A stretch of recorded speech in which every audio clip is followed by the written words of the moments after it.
got shuffled. Now Tom's in the corner. Let's do this. Let's just briefly introduce yourself. Give us a quick background. I mean, you've been on the show enough times. You spend a lot of time on it, and approximately when you started growing in Horizonal system. Take it away, Tom. Sure. Hey, I'm Tom Landry. My company is called Lake Burn Craft Cannabis. We're from the East Coast, Canada. I'm co-owner of the company. We're a licensed cannabis micro cultivation, and we started 6 or 7 years ago in 2019. So seven years ago, I was growing like I was growing before legalization in organic soil pots. And I wanted to build beds. So I was looking at the best ways to do it. And I saw Leighton, I think it was, what was it? It was on a Shaping Fire episode. And he explained, it was a show about water, and I was really struggling to figure out my well water. So I thought, I'm going to try to connect with this guy. And I did.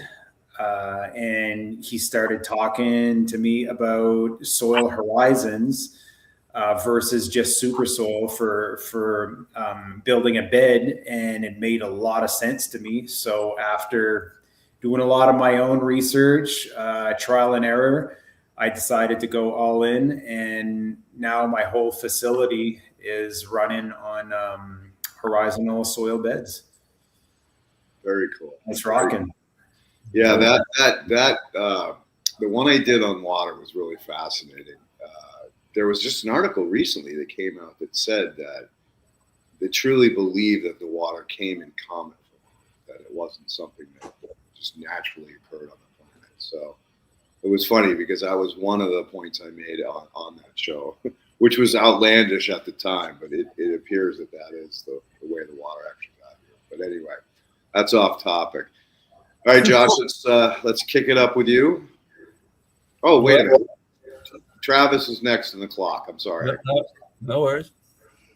I'm Travis Williams, Cannabis Cultivation Manager at Taproot Fields, one of the founding members of Taproots. We started it back in 2018. It came to fruition, and we've been growing in the Horizonal soil system now for about close to a year. I'm going into my fourth cycle now. We're taking down our third round. So everything is working really well. I did a lot of preparation with Leighton to get these beds, the A Horizon, get the beds built out the way we wanted them. So that's basically my background on what I do. Is it unusual to have 4 runs in a year? I mean, that sounds like a lot. Are you using 4 runs is what you're about to? Yeah, you want to shoot for 4. You can pull off 5 with the right cultivars and doing. I'm doing 5 right now. There you go. 2 week veg in the beds, 8-week cycle. There you go. 8-week flower. Yeah, 8-week flower. Yeah. So if you got if you got a flower that's done in 56 days, you can pull it off. Yeah. I'll have a lot of questions for you, Tom, for sure. Let's do it. All right. Sorry, Josh. Here. Yeah. Well, I'm Josh. I'm Yellow Skunk Farms. Basically, everybody knows me on Instagram. That's where I started. And it kind of just blew up. We built a system based off Leighton's Horizonal soil system, and I went crazy with it and experimented with it for, 2 years or so in 30-gallon pots, 4x4 beds.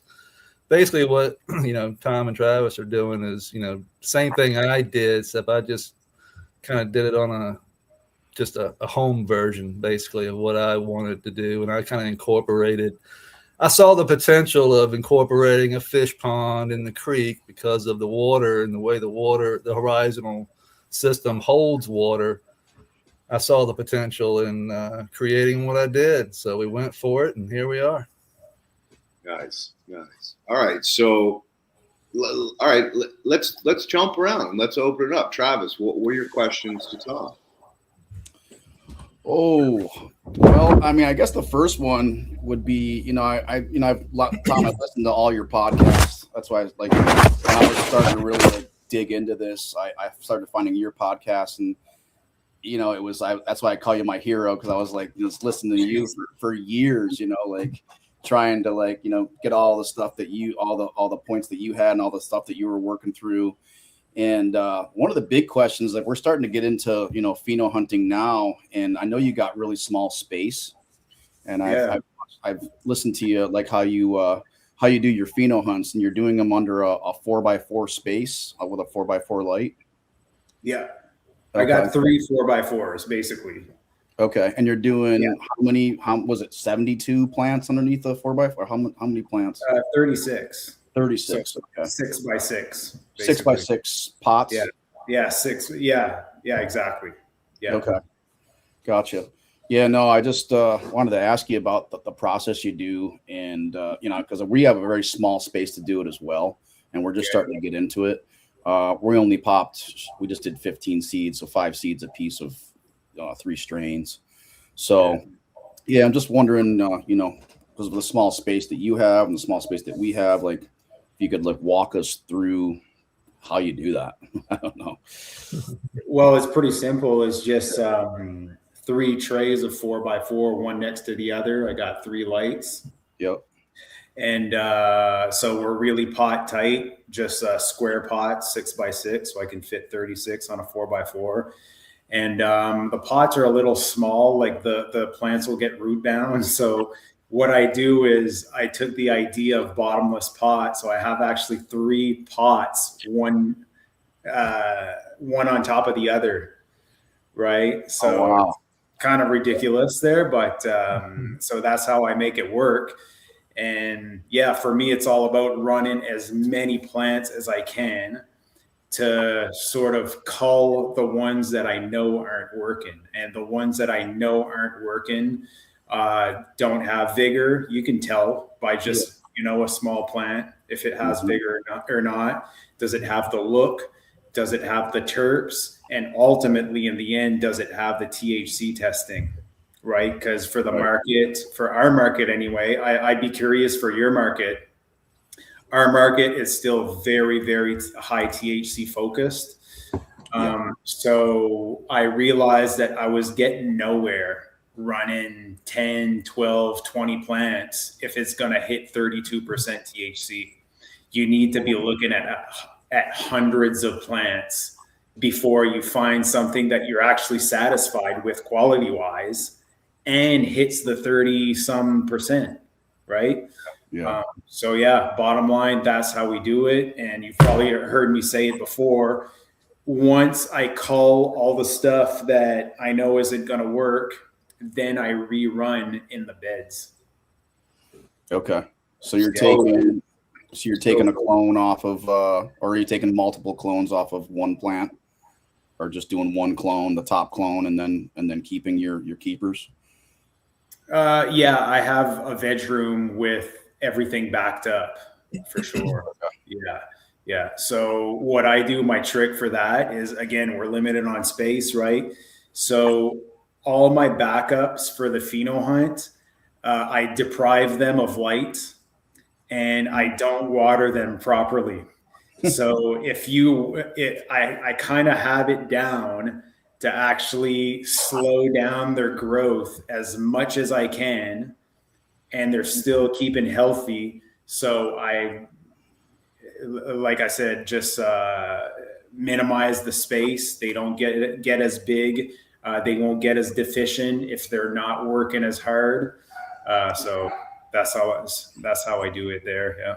So back it up. So you said you stack 3 pots on top of themselves. So you're getting 12, 13, 18 inch or something like that? Well, it's not that big. So what I do is I'll veg my clone a little bit before going in the R&D room in a small bottomless pot. And then it goes on top of a 1 gallon bottomless pot that's on top of my 6 by 6 inch by 6 inch pot. So it's kind of a small pot, then a bigger pot, then the main pot. Wow. That's interesting. Yeah, that prevents. I'd like to see some pictures of that. That'd be cool. Yeah, I'll post some on my Instagram, sure. And I run it like still, I know it's in pots and it kind of has to be because I need to move my plants around. So when you're flowering that many different cultivars, you probably know as well as I do, like some will stretch, some won't. So as they flower, I need to be able to switch them around so they all sort of make it. And I don't know where I was going with this, but yeah, same thing. Again, for being the reason being in pots versus beds, and I can actually run it regenerative. So what I do after a pheno hunt, even though they're all different cultivars, I take a representative sample, send it to the lab, just amend it based on that, and as usual, rely heavily on my compost, and I haven't had any issues. So as long as you just add a bunch of compost, you're just good, in my opinion. It's like do your best to balance nutrients based off of lab samples, but then just put a bunch of compost. Josh, did you want to add something? Well, what he was saying about bottomless pots, I do the same thing. And I do it just in my head. I was like, I just don't want to disturb the root zone, and I can move the plant in my bed because I have a huge bed. And like he was saying, some want to stretch and some don't. Like I have right now in my bed, I have this little runt. I just left it there because I just want the roots in the soil, and I'm not on a, I'm not in a facility or anything. I'm not growing for business or anything like that. But I see what he's talking about. If I was, I would be wanting these bottomless pots to be able to, I could just stack, boom, boom. And I can be moving these pots until I get to the bed that I want to go. And then I haven't disturbed the roots. I haven't, they can just continue to grow right down into the bed. No interruptions. There's no, cutting the pot out and removing the, loosening up the roots and then transplanting it into another bed. It's just already in a bottomless pot. Yeah. So you just stick it right on top, man. It goes crazy. I mean, it's one thing I learned, I'll tell you, is okay, if you have an established plant and you put it on soil that's not been tilled or nothing, zero problem.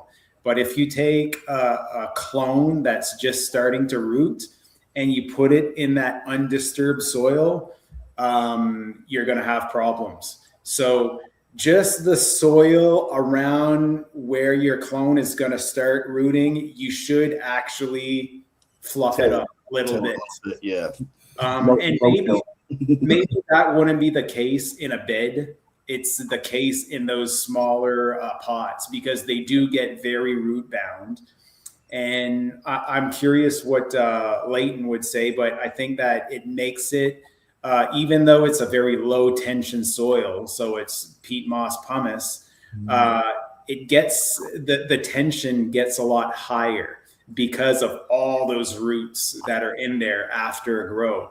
And the reason why I say there's a much higher tension is that I see it in on the tensiometers. So let's say it's a soil that's never been used and I saturate it. I'll get maybe 25 on my blue mat. But let's say I saturate a pot that I've ran a bunch of times that has a bunch of roots in it. Saturated, it'll be like 12 instead of 25. So the tension is much higher in those pots, and a clone won't do well if you just put it straight in. Right. Yeah. Like the time I did that, it backed me up like 2 weeks before the clones could snap out of it. So are you attributing the tension due to the leftover roots that haven't quite disintegrated yet in the pot? Exactly, because I do runs back to back. Right? Like the day I harvest, I'm ready to go for another one. Like the pheno hunting is serious because the market demands high THC and the market demands variety. Yeah. right? So people don't just want to smoke the same thing over and over. You have to have a lot of cuts. Yeah. We're running 6 to 8 cuts per round. I'm splitting beds. Yeah. So, which is, I mean, it's not ideal. I'd rather just be running one strain per bed. Sure. It's a lot more complicated. Oh my God. Just to get your canopies level, I'm like, okay, well, what's this strain going to do with this strain? And I nailed it last time pretty good. It was my last round was really even canopies for doing 6 different strains. Yeah. Well, I have rows of lights. I was talking about that last week, actually, and each row is on a different controller. So I can have more intensity on some parts of the room versus others, depending on cultivar I'm growing, because I'm doing multiple strains almost every round right now. Mainly because I doubled in the recent years. I doubled my yield per square foot. So I'm actually able to do a half and half room and get as much yield per strain as I used to. Nice. Yeah. So how did you adjust for that, Travis? One is growing quicker than the other isn't. Well, I mean, I tried to figure out what strains were going to grow with each other. And so I have light movers. And so I can adjust my lights to, the canopy. So my light movers, we like to keep them about 4 feet, keep our lights about 4 feet off the canopy. And I never run these lights at 100%. Like I'm running them at like 20%, 4 feet off the canopy during veg, and then we ramp them up to maybe right around 60% for about 1,000 par. So that, that was a big factor in how we worked around that.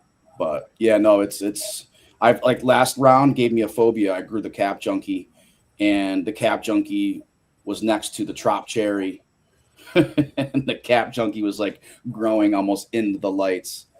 And so this round I got a phobia, and I flipped a little bit too fast on some of the strains. And I could have went another week, I think, at least on about 4 of the strains, especially the Crazy Madness. It grew really vigorous, huge leaves.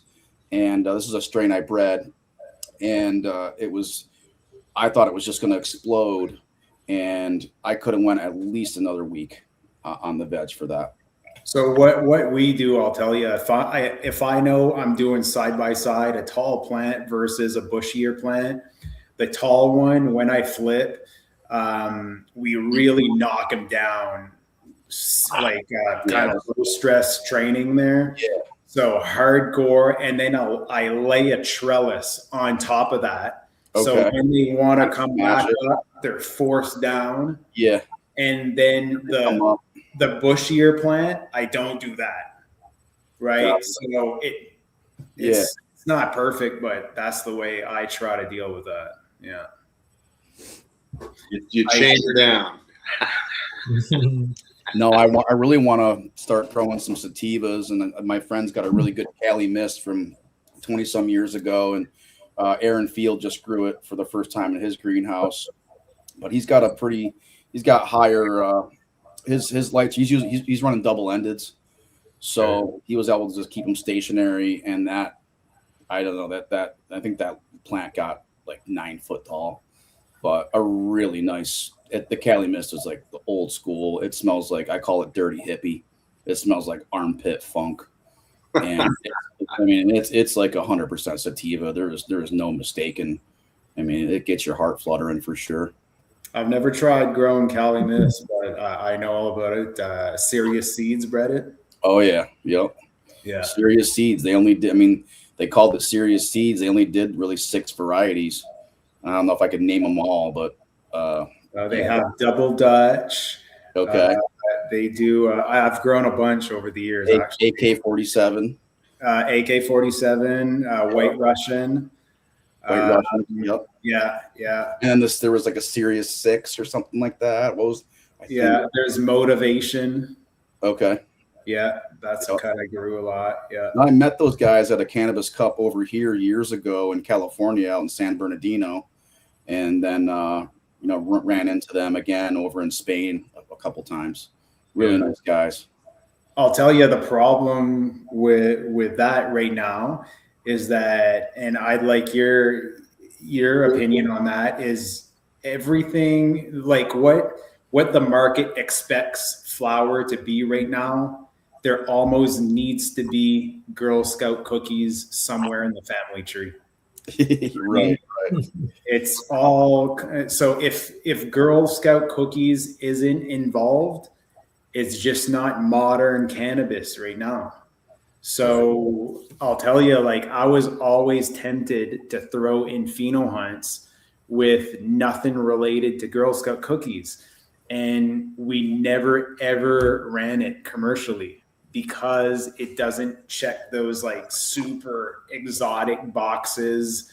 The look, the bag appeal is not what is considered modern right now. Like if you grow a beautiful BC Godbud, I've never grown that cut, but it's probably not what the market wants right now.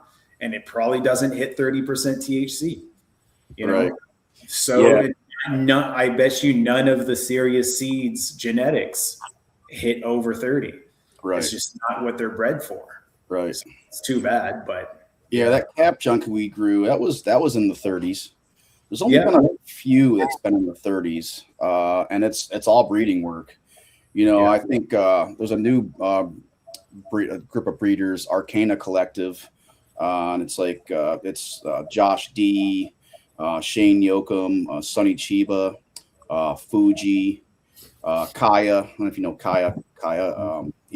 He's up in Washington. He bred the coffee, and Ghost OG. Yeah. And that's a new breeding group coming out, and they got a lot of old school genetics, and they're doing heavy sifts. So really check them out. I'll send you some links on those guys. But they're doing some really heavy breeding work. Chem Dog's also in there as well. Yeah. So those are the 6 breeders, and that I'm really watching those guys closely. I'm friends with Shane, and Michael Klein's the guy backing those guys, and they're like, I'm hearing like they're doing like 600 calling like 600 males at a time.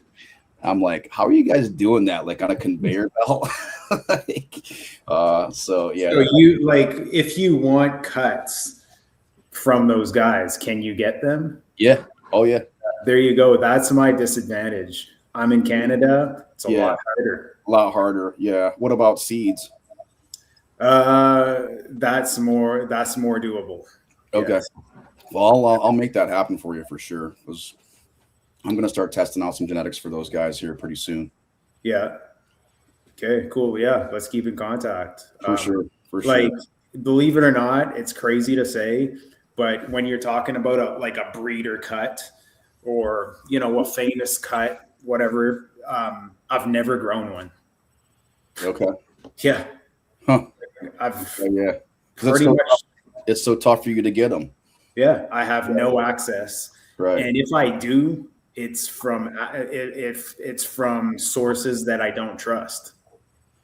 Right. So I don't take the risk. Right. So you're doing all of yours is basically phenos. You're hunting. Everything is from seeds. Everything's from seed. That I find keepers and I keep cuts. That's it. Nice. So I'd love to grow a well-renowned cut just to know like what's the standard.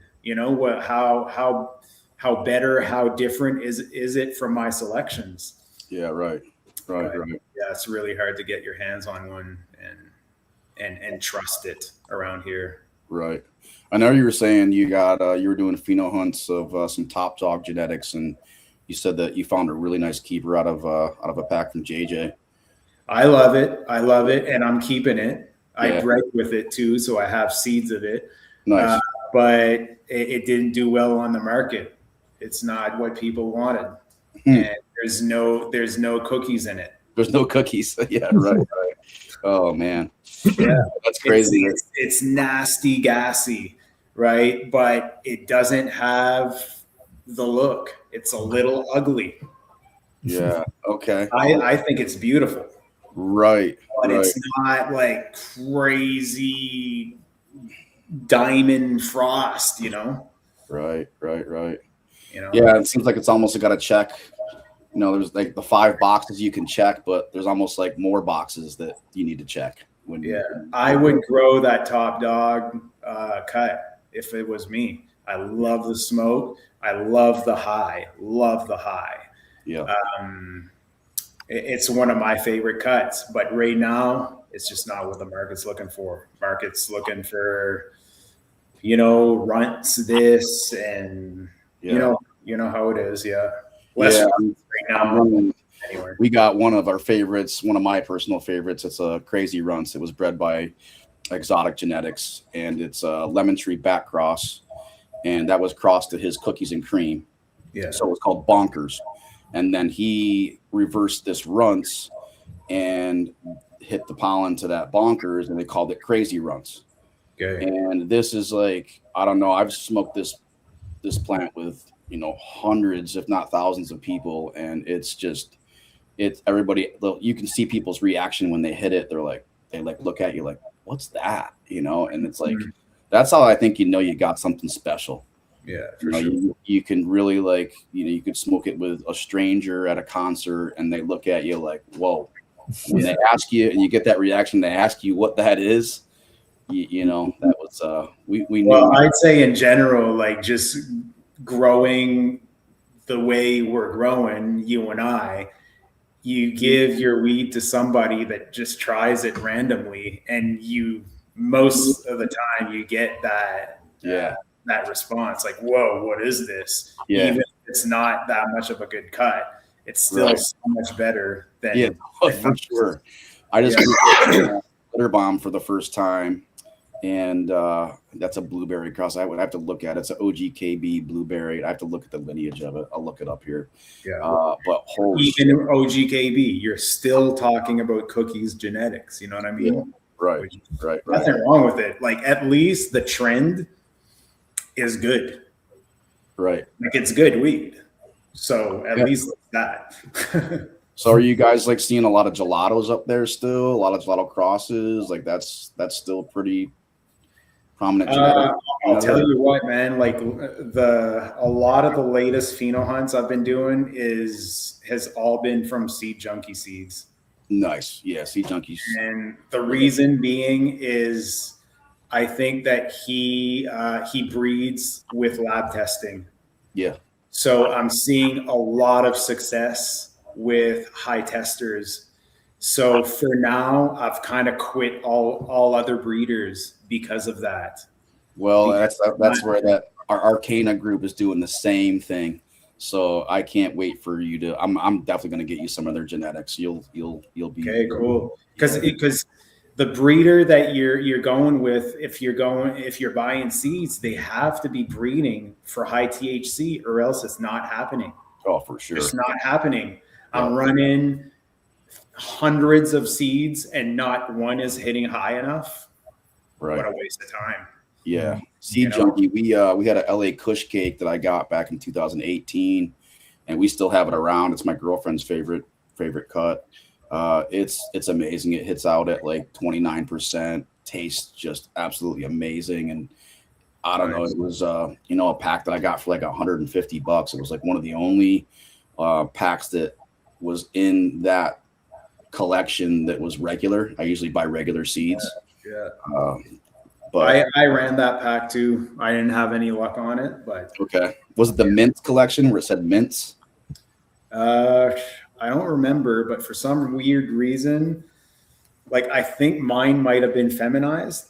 Is it possible that you released a feminized version? Oh, yeah, for sure. Maybe not. It was an old pack. It must have been regs. I say that. It must have been regulars. I'm not sure.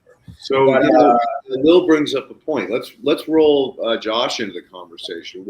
How you get your seeds or your cuts, Josh? I'm all from seed. Everything I do is from seed, and it's most of the time it's locals. I'm running a Jolly Pond Farms right now, which he's actually out of Roanoke, and Travis was saying he was ended up going to Roanoke this year for a wedding, but he's actually down there, and he's got what I'm running right now is a Marmalade Grove is what it's called, and it's a pretty much, if you see the picture of it, or if you go on my site there, it's pure sativa. It's got a lot of, it's like a cotton candy bubble gum.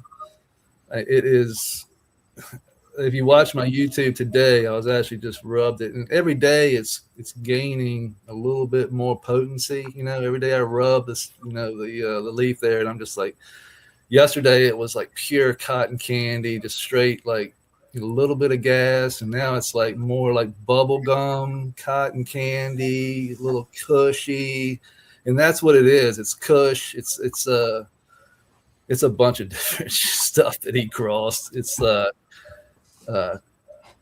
It's a cotton candy kush crossed with an apricot orange.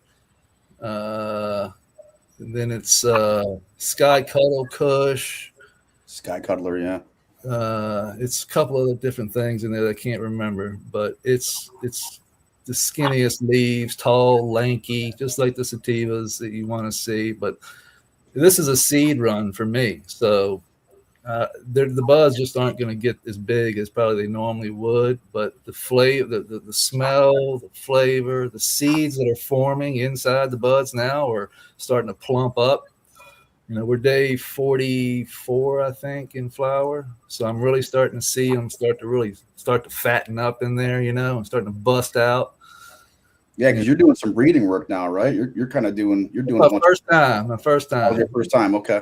Yeah, it's my first time doing it, and I just picked a male that I liked, and and I went completely off of the stem rub and veg. So the stem rub and the leaf rub, like I was popping off leaves, and like when I popped the leaf off, I would snap the branch, or the leaf branch, and smell it. And the one that had that funk and the stem rub is the one I kept, and I just let it go into pollen. We pollinated the whole room. So we're gonna see what we get, and like I said, it's my first time doing it. And other than that, I have the one that I accidentally crossed. It was from Nerds Genetics. Robbie at Nerds Genetics out of Colorado. Yeah, he had Daddy Fat Sacks, and I bought those 3 or 4 years ago, probably 4 years ago now. So hell, now it's 2006. It's probably 5 years ago now. Damn. But that was his blueberry. No, I'm sorry, not blueberry. That was his shit. What's that damn strain? It's a cross between Airborne G13 and Blue Dream. The San Diego cut, I believe, Blue Dream, and that's what he crossed. And then I accidentally crossed that with a Blueberry OG crossed with Skunk number 1 with AK-47, I believe. It's also AK-47. So it's AK-47, Blueberry OG, and Skunk number 1 crossed with the Blue Dream and the Airborne G13. So that mixture, I grew that out. I've grown that out 3 times. That's what's in the bed now. The third time I grew it, it tested 28% THC. It was a lemon, lime, like I called it like more of like a Mr. Clean type thing, and that's kind of what I'm getting now in it. Like when I rub it, it's like a pine sol lemon craziness, funk, almost like a foot funk lemon Mr. Clean type thing going on. So it's kind of crazy. So Josh, why did you let the pollen go everywhere in your room? I told her I was going jungle style with it. I was just going to go jungle style. We were going to pollinate everything. And then I knew that I was going to do this early in the run. So I removed the male once now I've got the pollen.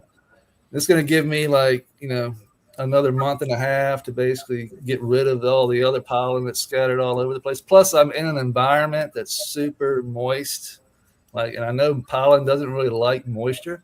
Mm-hmm. So anything that's what a lot of people were scared of. Like, you're spreading pollen, next run's going to have, everything's going to have seeds on every run from here on out, you're going to have seeds. And I'm like, no, a good little rain shower in there. Let's a little rain, moist everything down, and all that pollen will just go right down into the soil and into the creek and into the pond and completely be irrelevant after that.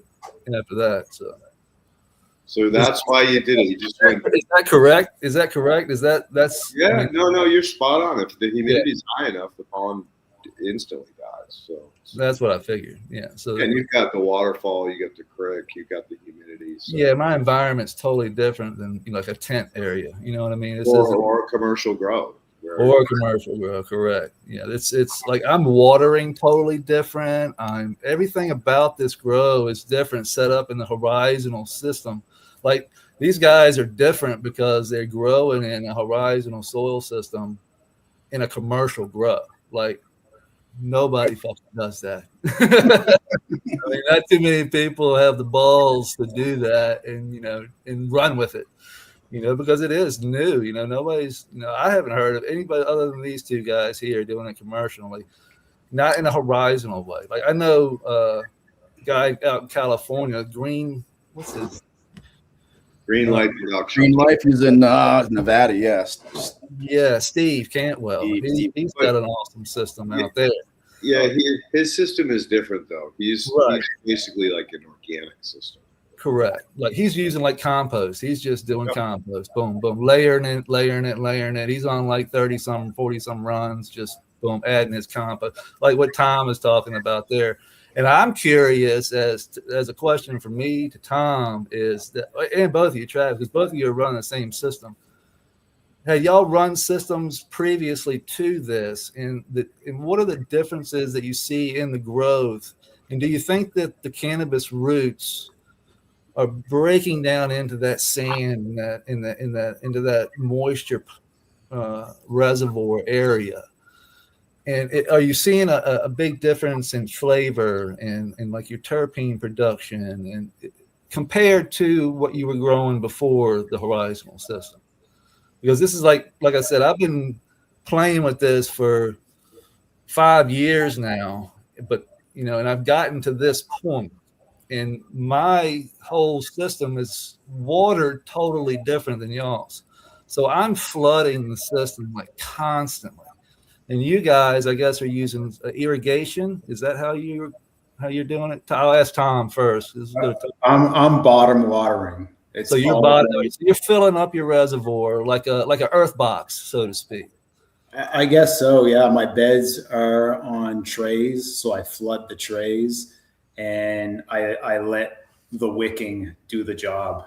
I've tried many ways, messed around with tensiometers a lot, topped water a whole bunch. And for me, it really came down to figuring out where I was going to maximize yield and get the best smoke. And bottom line, if I put a bunch of effort in top watering and maintaining moisture through tensiometers versus just simplifying and just bottom watering, there's like no difference. The yield is as good with bottom watering and the smoke is as good. So I'm like full bottom water now. And so you're not worried about like the microorganisms or anything in the top drying out? No, like I water from the top too, but you're just not calculated. Right. In the sense where it's more of keeping the top moist. Right. But I'm not like, the tensiometer is saying this, I dried bag this much, I'm going to water this much. No, it's like the same top watering every day. Every day I top water, but just to keep the top moist. So like 95% of my watering needs is bottom wicking. So it's just like capillary reaction. You're just Exactly. watering from the bottom. Now, how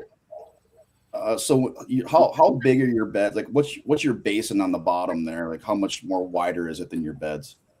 It's basically, I don't remember exactly, but it's about on each side, maybe like 2 inches wider than my beds, Okay. my trays. But that being said, when you fill them with soil, I got it, like, I was lucky I got it just right. Because if my trays were a little bit more narrow, like, it wouldn't work out. Right. So I did really well getting them. I think about 4 inches wider my trays than what I ordered my beds. And at each end, I might have like 6 inches or something, just enough that I can water from the bottom. But matter of fact, I have a watering hose or whatever you want to call it that goes about 4 feet in the bottom. So it's not like I just water right there. Right. You know what I mean? Spreading out along Yeah, the bottom of the reservoir. You have an actual. So inside your bed, you have a tube that goes down in. Yeah. So the trays that I have are like just classic trays that you see Rockwool guys. Yeah. And they have like little channels everywhere. You know what I mean? Mm-hmm. So I guess when you would do Rockwool, those channels are used to drain. So if they do, for example, if they make their Rockwool or their cocoa run off, then the water goes in those channels and they can drain those trays. You know what I'm saying? So I can easily pass a hose in one of those channels and go a good 4 or 6 feet down. And that's where my water actually goes. Gotcha. You know what I mean? So yeah. Well, you see that channel right there. You see it? Yeah. Like, yeah, it's just a classic like hydro type of tray. Mm-hmm. And I use those I got those on Amazon. It's just a float switch to make sure that my water never goes too high. Oh, nice. Yeah. So you'll have a shut off. So like, how much water, I mean, I don't know how long your beds are, but like, how much water do you, when you do a watering event, how much water are you using? Like, how many gallons? It absolutely depends on my watering needs, but I water every day. So I don't know, man. Like, I just let it go with the shut off thing. So it's hard to tell you an exact. Gotcha. Yeah. And what I like to do is I don't fully trust those little floaters. Mm-hmm. So I have a timer. And in the morning, I'll let the pump go for 45 minutes. And usually I'd say that's about, give or take, 100 gallons. Okay.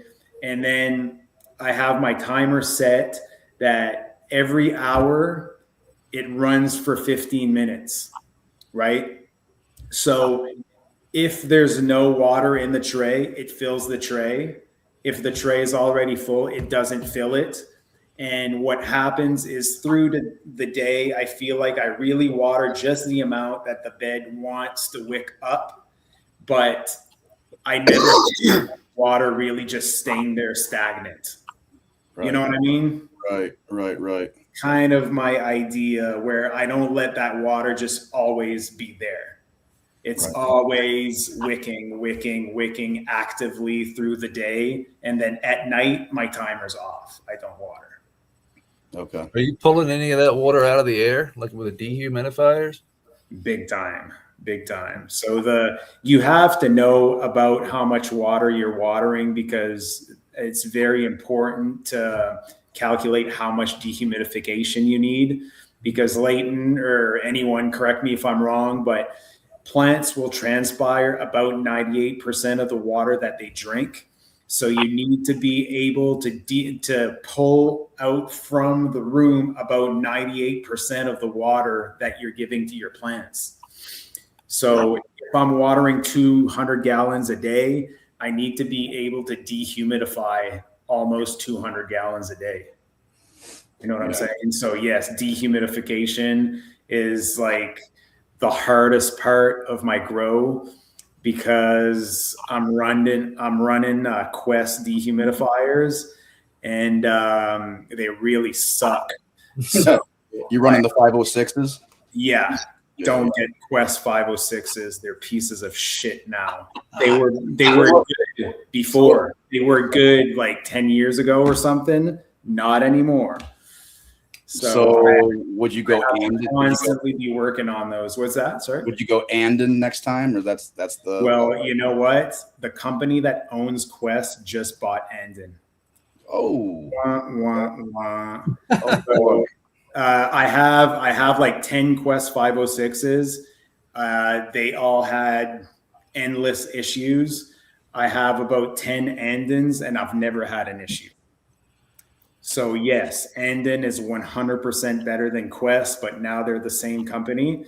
So one of my friends owns a big HVAC company, big HVAC. And we're trying to like talk to them and say, hey, like you should step in the market and make a reliable dehu, because there's no options right now.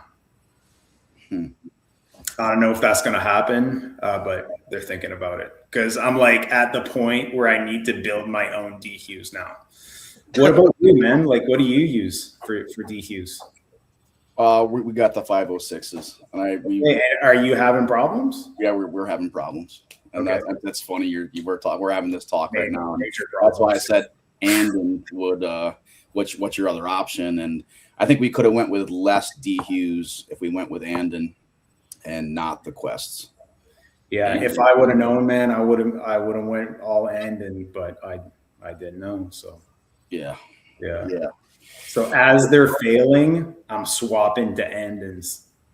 Gotcha. Frigidaire, baby, Frigidaire over here. Well, you know what? Are those like 50-pint dehus? Like those standalone? I just got a standard 1,500 square foot Frigidaire dehu sitting up on a table, just dumping right back into my creek. Yeah, so those are way more reliable than these commercial dehus that we're talking about. And they actually dehumidify what they say. Like if it's a 50 pint, it actually does 50 pint and it will run forever. So your dehus are better than mine. And I pay triple the price per pint of dehu. Yeah, these are like $250 on Amazon. Yeah. So per pint of dehumidification, Travis and I are paying about triple the price, and it's insulting. Yeah, I haven't had any issues with mine. It's just been running. I mean, it runs, cuts off when it gets I set it at 55, it'll cut off at 55, keeps the room right at 55. Oh yeah, I run that in my R&D room. I run that in my bedroom. And sometimes if I need extra dehumidification, I'm all set up in my grow room where I can put one in each corner. And I have condensate pumps, and I can pump out the water automatically. So I actually use them quite a bit because they're a lot better. Yeah, well, they're made. That's what the company's built around that. So that's what they build.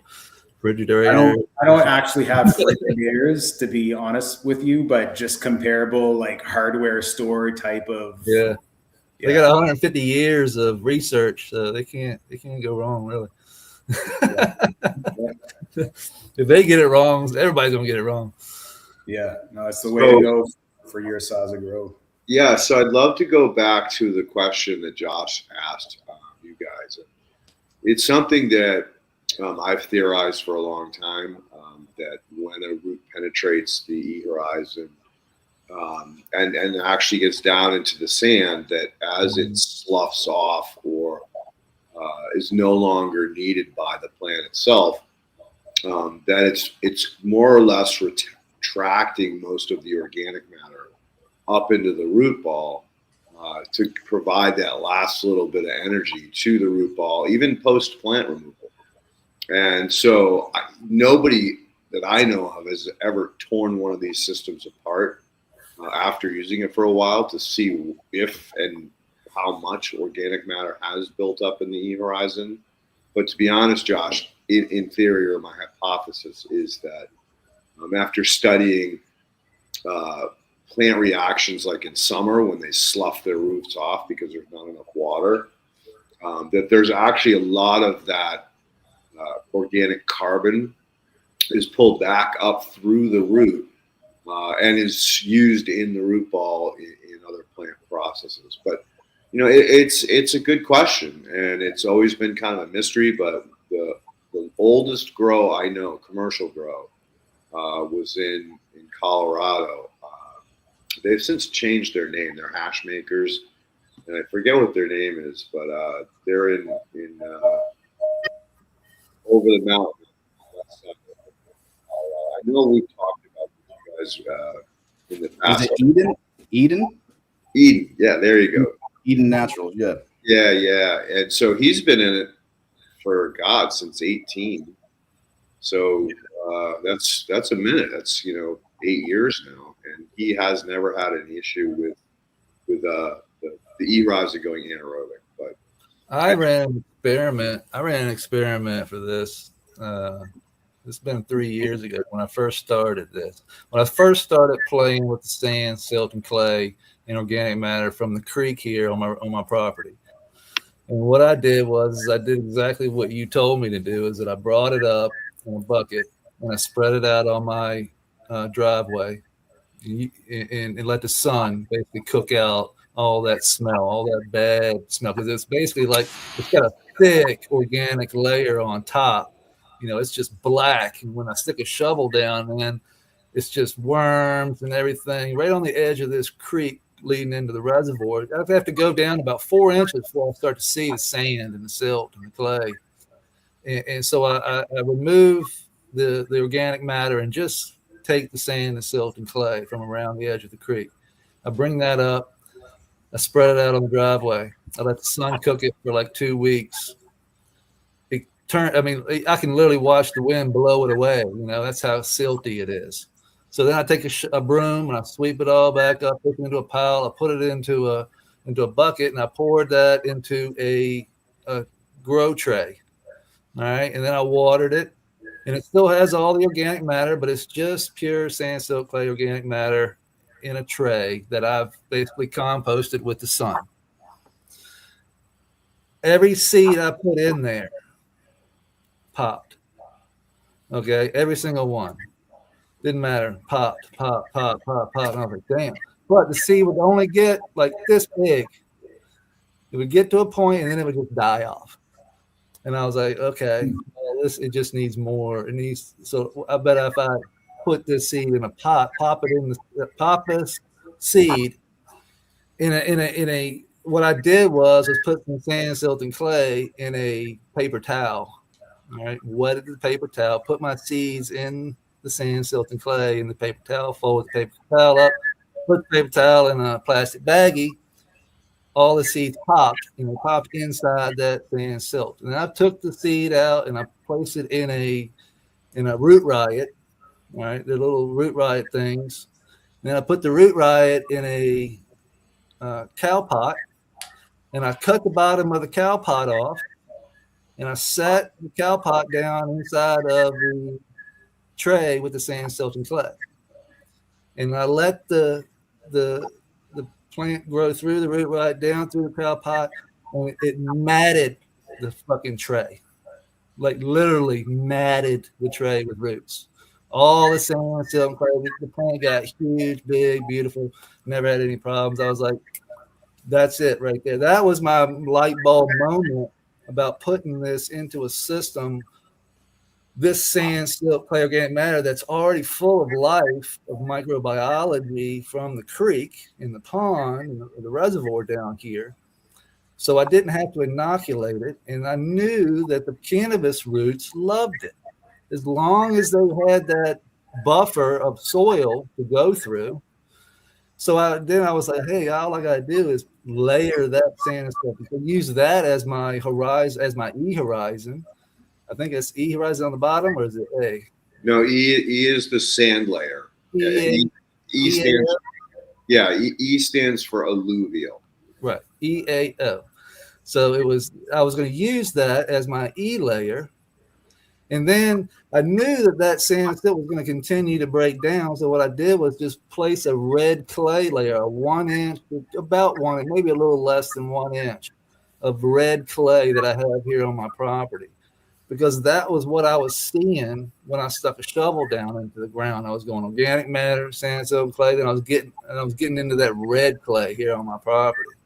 So I was like, I bet if I put that layer of red clay and then on top of that sand silton clay, which is filling in all my rocks, my pebbles and everything, my pea gravel, and I'm filling it all the way up. And then I'm putting that red clay layer, and then I'm putting my soil, my super soil basically on top of that. And then in order to wick that water up out of the creek to get my watering correct, I was just going to add that layer of that sand and silt, just like I had it in the tray. I was going to put that on top of my soil. And once I realized that the worms and everything were just completely just breaking it all down, running through all that stuff that I was lining up on the side of the creek and bringing up out of the creek and into my soil, the worms on the edge of the creek, just like down here on my property. Like when I stuck the shovel in the ground, that's what I got right on the edge with worms. They weren't in the creek. They were just off to the edge, right where all that aeration is and all that fish poo and all that other, all that micro bacteria is built up on the edge of that creek. And I was just mind blown about like how many worms I was seeing. So when I put it into the system, it only took like a couple of months before the worms had just completely integrated off of the creek's edge and just worked all that sand and silt that was on top of my soil and worked it all in through the soil naturally, giving me that nice organic, like worm casting stuff right on top of my soil. And then I was like, holy shit. Like all I gotta do is just keep adding sand and silt to the edge of the creek and then to keep extending it over. And that's all I really need for these worms to continue to break down all this organic matter that I'm chopping and dropping, on top. And it just, I did, instead of mixing, like I hear Tom and Travis, they were mixing, like you were teaching Leighton to mix, get this, it was a 70% sand and clay ratio. You want to get this mixture in your soil at a certain ratio. It ain't got to be perfect, but you want to be at these certain ratios of sand, silt, clay, organic matter. And in my head, I was like, well, in order to get that perfection naturally, it has to be done naturally by worms, by all the microbiology and the arthropods and the critter, everything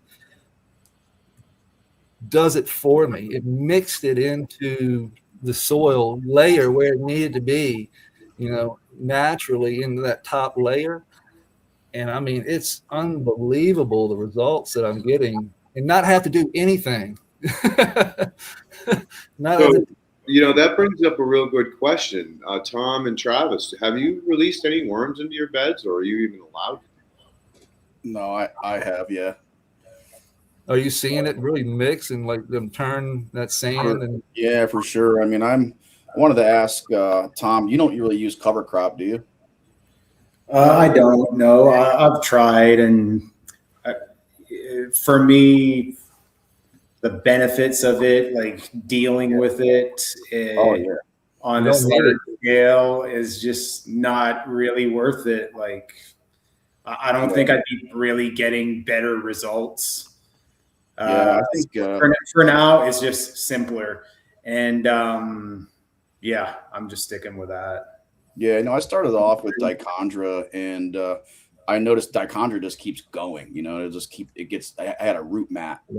Yep. Yeah, and I think I'm gonna maybe move away from it. So I wanted to ask you, like, what are you using for your top mulch?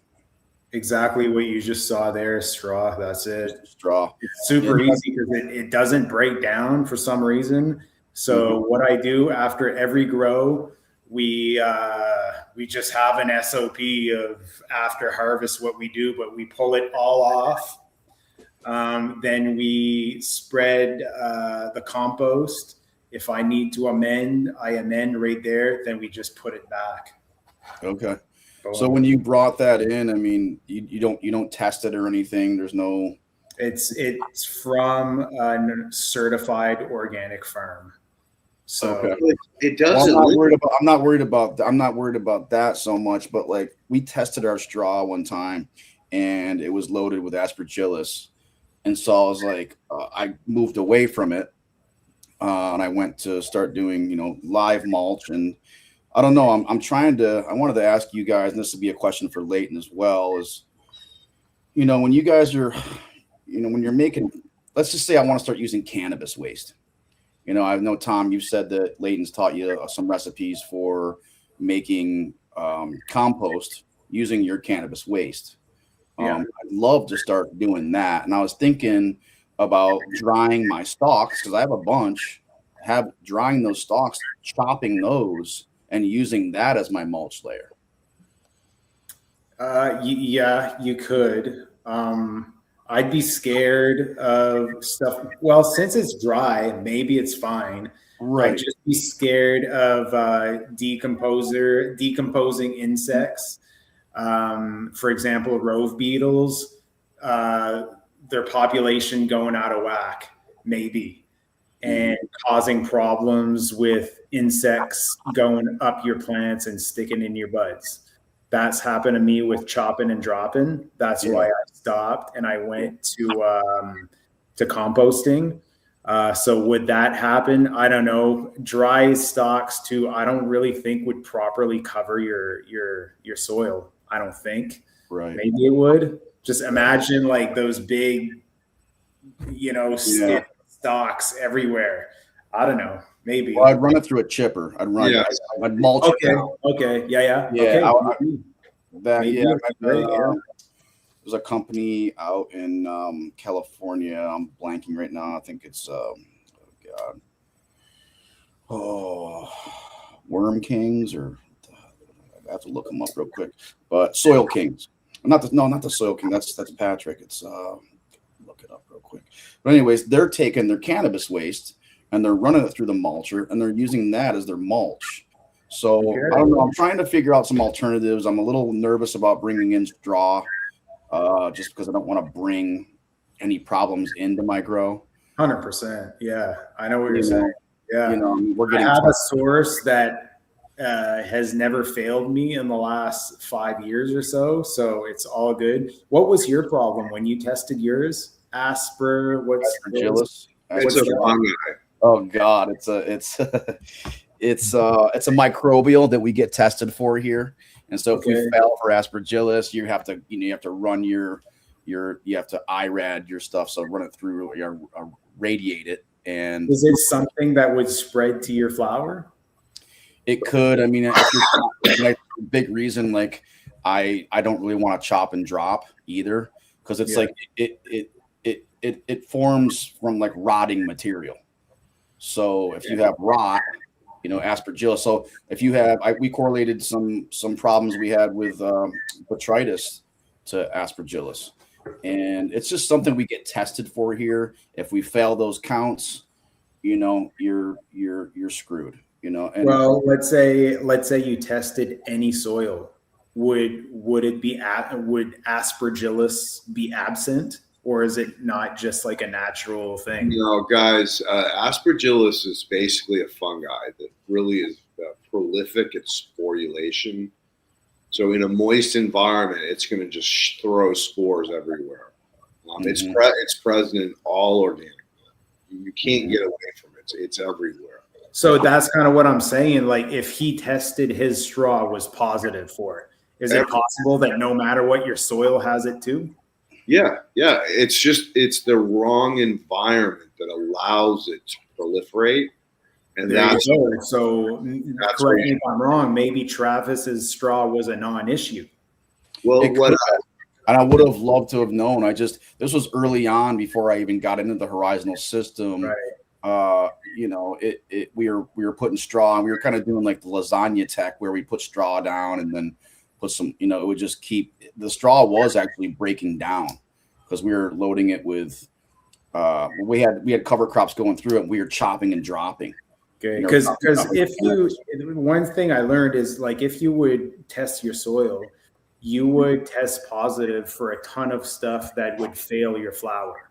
And at the beginning of my licensed career, I was very paranoid in my flower failing testing because everyone was telling me that I was going to fail, basically, because I wasn't in synthetics. So I started testing everything, and I was like, oh my God, like, there's E. coli in my fucking soil. Like, I can't fucking deal with this. But then I learned that there's different strains of E. coli, no matter what, everywhere in your life, and no matter what, it's going to be in your soil. And then I started realizing, okay, it's all in my soil. It's not going in my flower, and my flower is passing every single time. So yeah, I'm not saying this is the case because I don't even know the fungi that you're talking about. I know nothing about it, but there's a possibility, is there, that it was present in your straw, but it would maybe be present in any straw? Would you say, Leighton? so I would say no. No. Okay. And again, the concentrations were probably due to mishandling it. So if it got too moist, or storing, if it got too moist, or if it was cut and not dried properly, then the aspergillus would explode in the center of the hay bale or straw bale. And then once you open it up, now you're releasing all those spores into the environment. If those spores do land on a flower, especially in flower, the aspergillus is gonna start to populate that. So that's where it's really important that you understand that in those right environments, like where that straw that was contaminated comes in contact with your moist soil, that's a breeding pit. That's a problem area. Now, if the straw was cooked, like left in the sun till it was just golden brown, then you would kill off the live fungus, but the spores would still be present, but they're going to probably get blown away or washed away in the rain. But again, I don't want you guys to play with those kinds of dangerous things. Yeah. I think to going back to cannabis stalks, I saw a guy in Connecticut, a pretty heavy duty hemp farmer who was an extractor. So all the hemp farmers would grow for him his cultivars, and they'd bring the crop to him, and he'd do extractions. He was also running a ton of starter plants for a lot of the farmers who got in the game a little bit too late in the year, and they needed like a potted plant, not just a cutting or a seed. So he had like greenhouses full of these, 6 to 8, 12-inch tall plants that could just go right into the field. And I suggested to him, hey, you got mountains of stalks out here. Why aren't you chipping them and putting those on top of your soil to protect it from drying out? And he ran with that and had tremendous success. Well, maybe that's the way to go. Yeah. Yeah, I think the key is it has to be super dry. You don't want it to be green when you grind. Well, it has to be super dry to run through the chipper. Right. And so that company I was telling you about they're called No Till Kings, and they're out of Venice, I want to say. Younger kids, but man, check out their grow. I've been following them for a long time. They got some YouTube. So that's what they do? That's what that's what they've been doing. Their last post, I just looked it up. They're showing they're using their cannabis stalks for their top mulch. Nice. And I use all my cannabis stalks. I use it, like, I've stopped using wood chips. Just stopped dealing with it. It was just complicated to get. So all my carbon is my dried stalks. So Right. if I'm bringing in a big de-leaf event, let's say day 21, well, I've got a bunch of dry stalks to mix with it. So that's what I do. So my compost used to have a lot of wood chips. Now it's actually 100% cannabis. Because Nice. Yeah, we don't have a problem getting wood chips. We get those dropped off for free from a tree service, which is really nice. Well, couldn't you use that? I could, and I just don't want to go heavy with it. I really want to like get those like aged pretty well. And I don't want to use fresh because it'd be too high in nitrogen and be stealing my nitrogen. But I was out at Collective Elevation in Montana. It's another living soil. It's one of the biggest living soil facilities in the country. They just did a show. It's I think it's Canna Cribs, whatever. But I visited those guys last year, and I was Adam's the owner, and I was like right in the front of the line, like asking so many questions. And I was just like, yeah, you guys aren't really using cover crops. They got away from it. And so I'm watching more and more people kind of get away from the cover crops because of the problems that it's given them, especially in a commercial system. So I'm trying to figure out what's the best alternative to go to for my top malters. And he was using wood chip, but they were aged wood chips, and they were running them through an autoclave. And so he had a company down the street that he could run his chips through this autoclave, and so he knew he was bringing in clean product to put on his beds. Good. Like I said, I'm using the same straw over and over, so I'm not too scared of contamination. Right. Once in a while, I bring in a new bale from that same source. Again, never had any problems, but I could. And you said your top watering pretty daily. Yeah, just to keep the top moist, because if I'm just bottom watering, well, yeah, my top layer is gonna stay a little dry. The other trick I can give you is that I find that I have to water the ends of my beds heavily. I was talking about it with Leighton last week. I don't know if there's some kind of wicking that's going on that's more concentrating the water towards the middle of the beds, and the ends of the beds get disadvantaged, or what it is.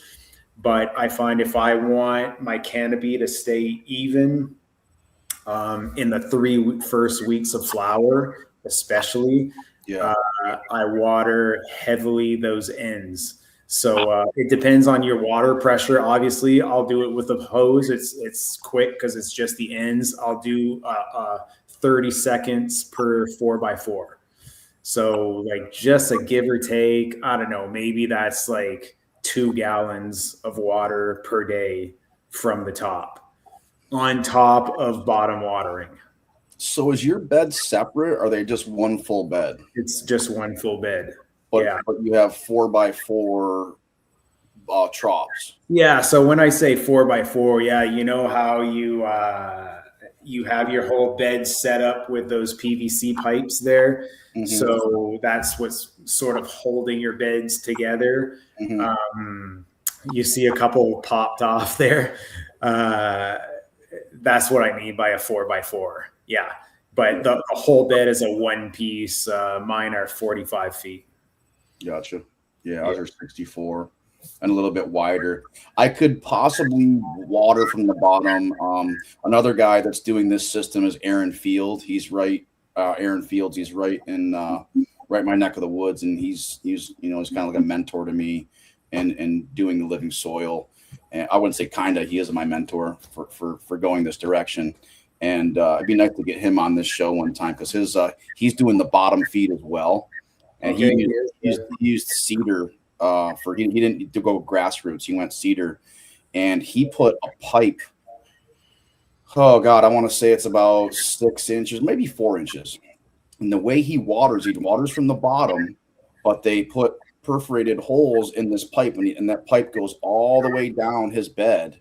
And the way he waters just runs his hose in that 4-inch pipe, and just lets it go until it fills up, and that's how he waters daily. And he's using rainwater. Okay, I had that exact idea at first to do that, Yeah.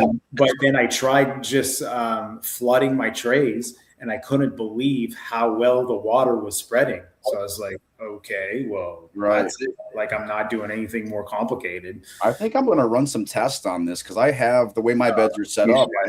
I have, well, as far as what? Was that, sorry? I thought you said to not run a test. No, I said you should. You should. Okay, yeah, because I have I have a liner. It's a rubber roofing on the bottom of our bed. So, and we don't have much space though on the sides. But I think if I could run water, it'll go down that full bed because the beds they're leveled.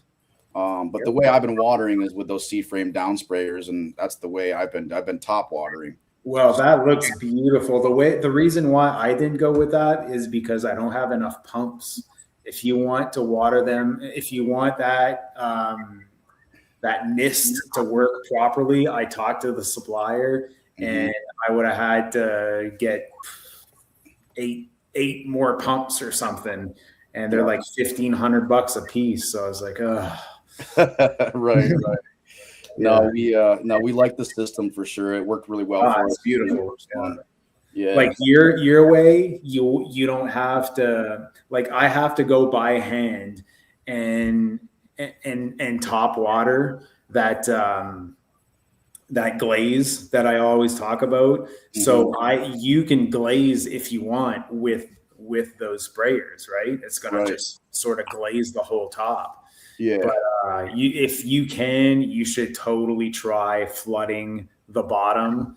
If you can get away with it, I'll tell you, like I've been messing around with side by sides for the last like 3 years, and now I'm finally at the point where I've like concluded for sure it's the way to go.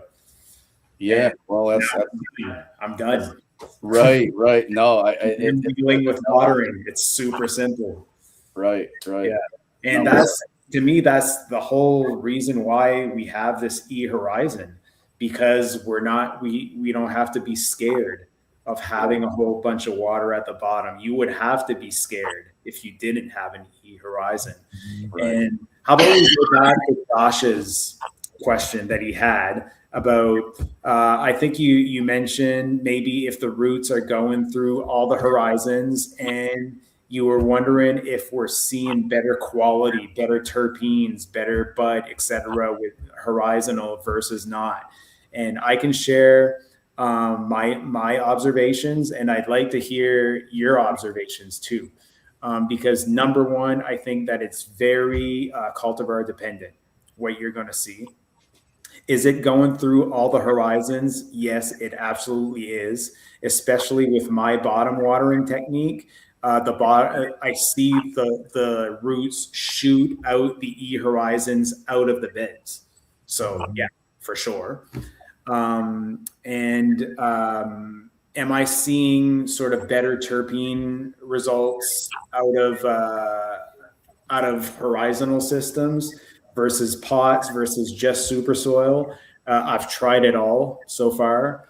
And what I can say is that overall horizons simplify everything, because you I guess have less issues. It just works very well with the watering for me. There's never any watering issues. Especially watering from the bottom, but even watering from the top. I've just like never overwatered a bed. Even if I top water and it runs off, I still don't have issues. Right. So for running a commercial facility, I think that if you want everything to run smooth, yes, Horizons is the way to go. That being said, some cultivars will do different in a small pot versus in a bigger bed versus in Horizons. It totally depends.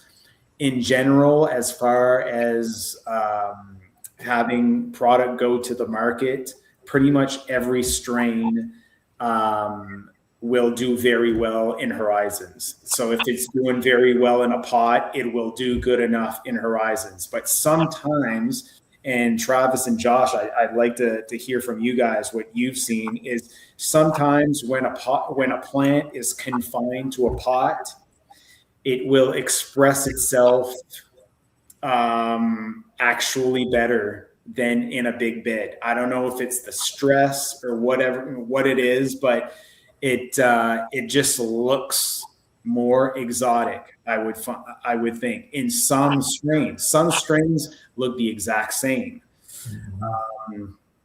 But yeah, for me, it's more running the system long term with no issues is the biggest advantage. Is the weed better?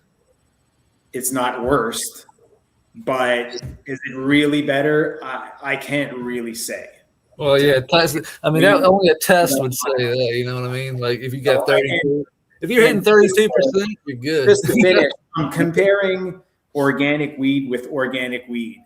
You know, yeah, exactly. Using compost, using lab tests, using everything in both ways. So it's being very sort of professionally done in both ways.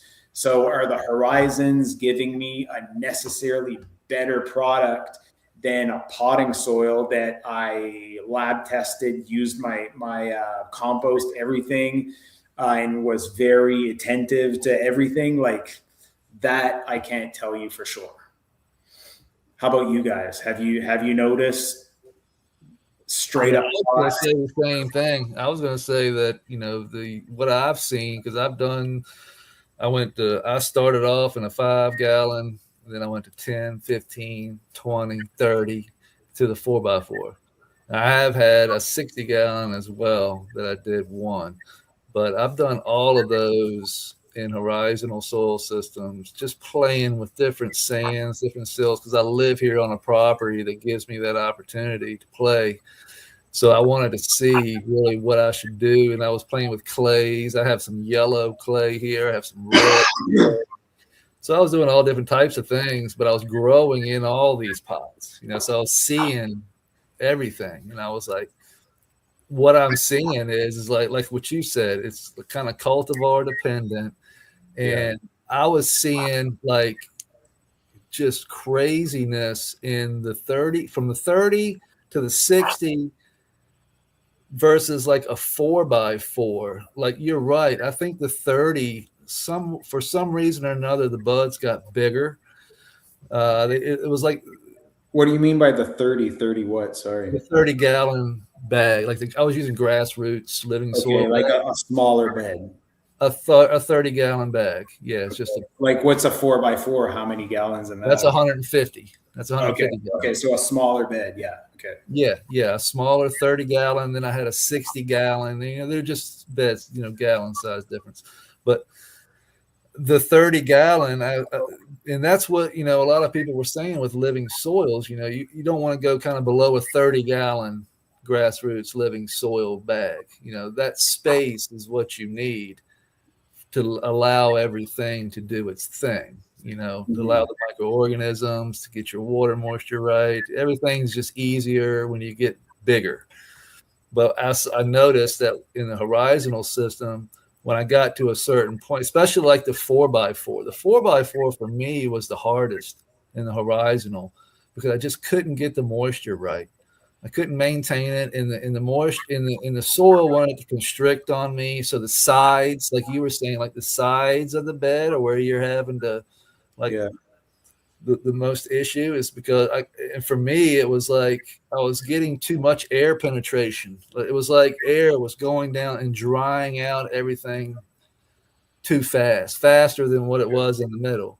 Because I was just getting that air penetration from where that plastic bag was meeting the soil was a different zone there. So air was really hitting that plastic and shooting down the side, drying out the edges of the soil. Yeah. So I noticed I had to water more on the edges, but then I didn't have to in the middle. So it was like a delicate balance of like, I need to water over here, but not over here. I need some over here, but not over here. Well, I'll tell you, like I kind of challenge that sort of popular opinion that I hear that you need a bigger soil for it to function properly, and maybe I'm wrong, but in my R&D room, I have relatively really small pots. And if your plant relative to the size of the pot is right, you have the right amount of nutrients, the right balance, the right organisms. It's a proper living soil. I'm getting actually great results. I'm not having problems in a small pot as long as the plant is proportionally the right size. So it kind of seems to me like soil life is still doing its thing, even if it's restricted to that small amount of soil. Yeah. I don't know. I'm watching a guy right now. I'm watching a bunch of people right now doing a small pot challenge. Like that's what it's called. It's like a little mini bucket challenge. Yeah. They're getting huge freaking autoflowers coming out of these, and they're doing, some of them are doing autoflowers, some of them are doing seed, and they're getting. Is this full organic? Yeah. Well, okay. No, not full organic. No, it's not like they're using nutrients. You know what I mean? They're using bottled nutrients. Okay, yes, then that is possible. It's impossible, in my opinion, if you're going no bottled nutrients. You need the soil volume compared to the size of your plant. But if that plant is very small and you have a very small soil volume, as long as that plant is the proper size for the pot, and everything is balanced, like I said, and you have the biology thriving in that small pot, like you're going to get a great plant from start to finish. Yep. You know what's interesting, guys, is that way back in 18, I went to the Emerald Cup and, got a cannabis experience and was like, really blown away. Went to an after party that night and was introduced to a couple cats that were really into smoking dabs and hash. And that was probably my 5th experience smoking, really high quality full melt. And I was absolutely just blasted, right? Like it didn't hit me at first, but as soon as I walked outside, I was with another guy who doesn't smoke. And this party, like the top half of the room was smoke. So as you're walking around, you're like getting contact high. And I looked at him and his eyes were all bloodshot. He was like a little disoriented. I'm like, dude, I got to get you out of here. You don't smoke. Like, let's go outside. So I get him outside and I'm like, bam, it hit me. Like, holy shit.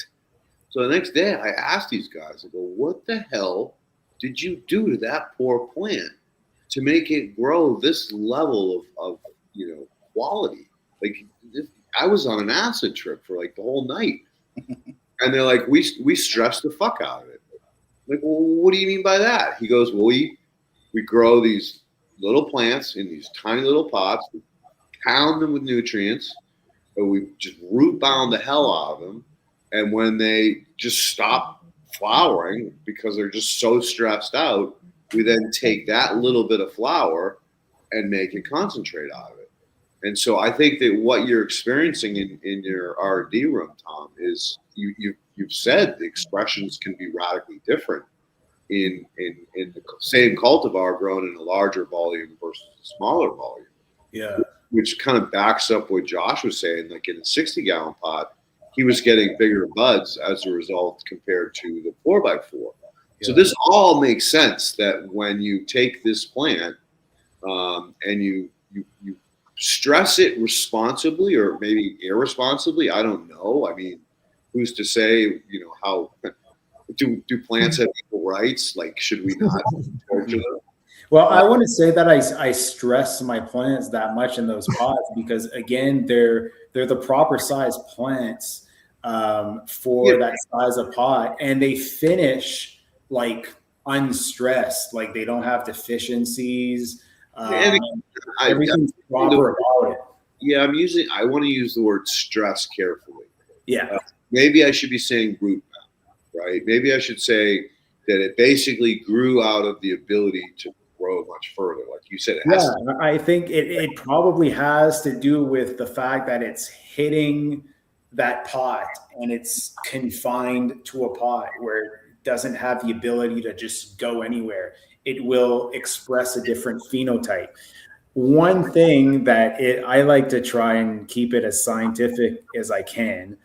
Another variable is I don't think this is it, okay? But another variable that I do have to keep in consideration is that when I flower plants in my beds, they're very big plants. When I flower in those small pots, like I said, compared to the pot, it has to be the right size of plant. So it is a small plant. So there is a variable where it's a small plant versus a big plant. So scientifically, we have to keep this in mind. Is that what is causing the phenotypic variations? It could be. I would bet on the root bound thing more, but it's part of the variables. Yeah, no, agreed. And that's the beauty of science. But this goes back to, I think that when Silver Surfer hit Santa Cruz, or maybe it was Santa Rosa, and this guy, he grew a mother plant and gave his three best buddies cuttings, and he took one cutting himself off the mother. And they all grew at different elevations in different areas in that general area, which you have a lot of different microclimates in that area. And when they came back together in the fall to, share and show off what that cut had done for them, he said they were all radically different. Like you couldn't even come close to thinking it was the same cultivar. So we know for sure that the environmental expression or the environmental influences and the own human style of growing, like each guy didn't use the exact same mixes. They all used their own, soil recipes and formulas. And, I want to plant this under a tree, or I want to plant it just outside the drip line. So they all did different things and had radically different results. It's a real thing. It's a phenotype variation for sure.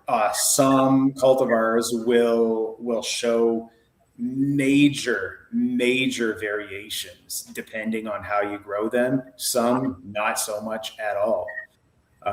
That's what I'm seeing. Like, what about you, Travis? Like, have you noticed what I'm talking about? Like a plant of the same cut grown in a pot versus grown in a bed expressing themselves differently? Yeah, I mean, I don't notice it. I haven't been doing it living soil, but doing it in let's just say cocoa with salts or another medium like Pro Mix or Bio 365. Bio 365 is one of my favorite mediums to grow in if I'm going to be running not living soil.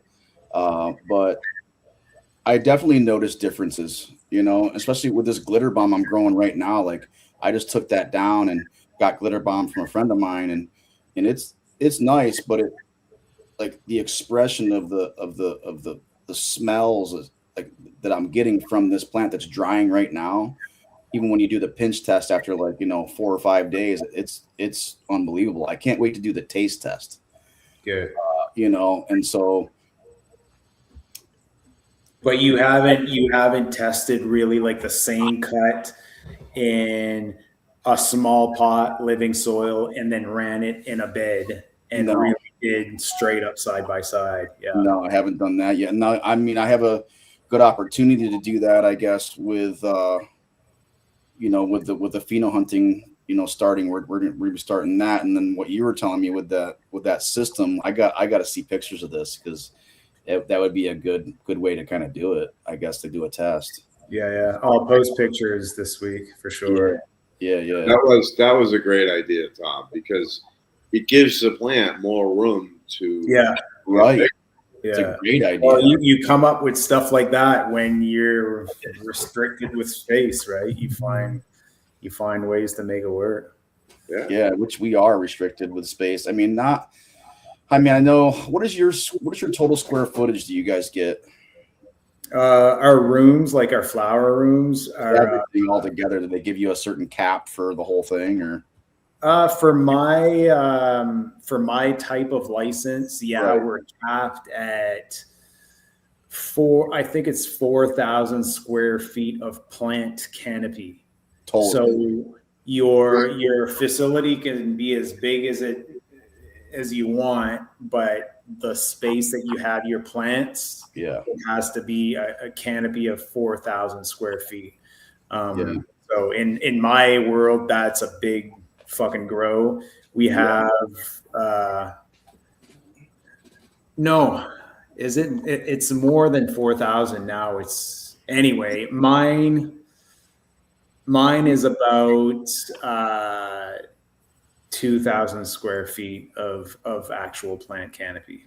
Okay. And actually, this is the point I want. Tom, can you explain to Travis how you set up your bed to be movable so you could get that extra row in? Because I think Travis might be able to use that type of a system to put in maybe one or two more rows in his space. No, I know how he set his up, and we can't do that because of the greenhouses were built before we decided to go this way, and we have the heated floors. So we can't drill into the floors to do those moving beds. Yeah, that was our biggest issues why we couldn't do that. But yeah, we would love to be able to put another row in there. Yeah, for sure. Yeah, we didn't did we drill anything? I don't know. Typically, they require you to bolt to the floor because as the trays move over all the way to one side, you can get a wiggle with them. Yeah, probably. You know, or they have huge plates on the bottom that don't allow that. And they move. Like if the heated floor was a problem, I'm not telling you to change your facility. It looks fucking awesome. But couldn't you just put something over the floor where you would drill it to drill into that? I don't know, man. Right. I don't know. Well, one room is it straight up slides on a track on the floors, but another room I just fortified heavily, just standard type rolling benches. Yeah, nice. And they move pretty easily. Because that's a heavy. You wouldn't believe, man. A 4 by 45 foot bed. Okay, right. Horizonal, obviously, extreme heavy. Yeah. If everything is perfectly level, okay, I can roll my beds by hand. Wow. I can just push them. Yeah. I see the no-till kings are doing that same thing out in California. And it's they're not horizontal. They just have potting mix, right? So your bed is probably not as heavy, less than 50%. Right. Maybe 25% of the weight. People have asked that as well. When we were leveling these things out, I used I don't know if you saw my post, we used washers, metal stainless steel washers. Okay, yeah. Because we needed to level these, and we're well, what are we gonna use? These beds are gonna be so heavy. I would love to know the weight of those beds. I mean, I'm never gonna be able to know, but actually you can. Yeah, I did a study on it early on for a rooftop garden. I wanted to go that way, and it was 86 pounds per square foot. When it was at a per square foot or cubic? Cubic foot. Thank you. At full saturation. So in other words, I was gonna say I think I calculated 60 some pounds, so maybe 80 pounds would make sense. We're in the same because what I did was I added water to it to hit what we call field capacity or maximum soil saturation. And I just kept putting the water in until it began to drip out. And that was 86.7 pounds per cubic foot. So it's the beds that you're dealing with are in the tons. And when you calculated 80 something, was that just the A or the proportionally speaking, the E, the A, the N, the O? It was proportionally the entire mix. Although what we did find out was that because the layers are of different sizes, the 1, 2, 4, that the measurements got skewed. to some degree because there was more O horizon than A horizon and then E, because the E held the most water. The A held the second most water, but the O held almost no water. So it got a little bit wonky in the calculations, but that we're was in the same ballpark though. 80 pounds. Yeah. It was a safe calculation for the engineers figuring the roof load and the live load. It wasn't too little. It wasn't too great. It was a really good stab at field capacity, moisture holding in that soil. So in a rain event, if the soil drained properly, it would not exceed that 86.7. Yeah. Hey, I had. Were you gonna say something, Travis? Sorry. Yeah, I was just saying for us, I mean, our square footage of canopy in our greenhouses, we figured to be 1,250 square feet. So because we have 2 greenhouses built right now. So if we build 2 more greenhouses, we could have 1,250 square feet total in all 4 of those greenhouses. We could have 5,000 square feet total of canopy. Of flowering canopy. They don't even count your veg. Okay. Which is pretty cool. Yeah, that makes sense. They count ours though, but yeah, they don't count ours for that. But I mean, we're just limited in space in those others in propagation. So as of now, but what we did was we made our beds 55 inches wide. So if you think about it, like we're 55 inches wide by 64 feet long. You know, you add those, you add that up by 4, you almost got another bed in there. It just doesn't look like it. And we needed enough room to get a small scissor lift down the rows to work on something if it, anything went light or whatever, the light lifters, whatever. You got to get up to the ceiling, blackouts, whatever. We needed to have some sort of scissor lift to go down those rows. So everything was calculated. Recalculated. So I don't know. It's before you do your full build out of your greenhouses. That's something to really take into consideration. Yeah. That's why I made my newer room slide on those tracks, so I wasn't restricted to a rolling table, so I can get that room if I want to put equipment. If I need to, that makes sense. Totally. All right, so guys, typically we take questions at an hour and a half. We're at almost an hour 45. So let's roll out the 3 questions that we have and see where that conversation goes. Sure, and then I have one more thing on lighting I'd like to touch on as well, but we'll go with Squishy Mirror here. Have you heard of reheat dehumidifiers? Yes. We are actually using a reheat system in our drying facility right now. What is that?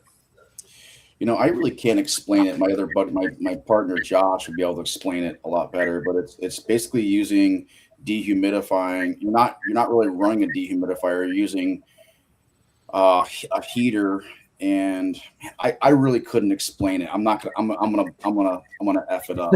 So is it possible that it's something to do with, like, let's say you have a mini split heat pump and you're like forcing it to make heat so it can cool the heat, and your mini split is giving you a lot more dehumidification?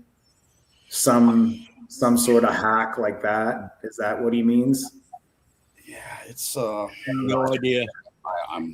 Because a big thing for us, like, I'm running pretty old school. I have ACs and dehumidifiers. So a problem is, let's say, like, my lights would be too efficient and not making enough heat, and my AC isn't working hard enough. I'm going to have trouble with dehumidification, because the heat in my room makes my AC work hard. And when my AC works hard, it dehumidifies a lot. So I don't know if it has to do with that, but it sounds like it. It sounds like this is. I don't have a particular, like, reheat dehumidification system, but I know what he's talking about. I don't Yeah, know. we went through a guy named Steve It's a thing. Landry. Steve Landry is the guy that's really been teaching this across the United States, and he's got a lot of clients. I learned about him through Aaron Field, and you could actually do it in your cultivation system, in your cultivation. Like he's teaching people to not. He's like, get rid of the dehues. You won't even have to use a dehu. You know, Yeah, and that's pretty extreme there, but yeah. So Lil put a comment in there. Why don't you highlight that, Ken? Because she basically gave you the answer. Okay, there you go. Yeah, reheat dehumidification is a HVAC process that cools air below its dew point to remove moisture, dehumidify, and then reheats it to a comfortable temperature before supplying it to a space.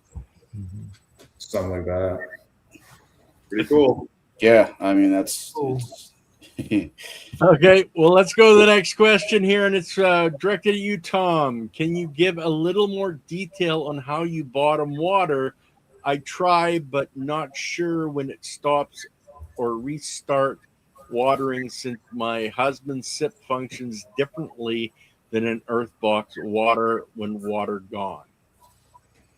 I think bottom line, if you have an E horizon, so if you're watering from the bottom and the water does not sit in organic matter, it's not complicated. Just water it from the bottom, and as you notice that it's wicking, water again. So, for example, like in my R&D room, I'll water a 4x4 tray with a bunch of pots in it. And what I do is I like to just water it once a day.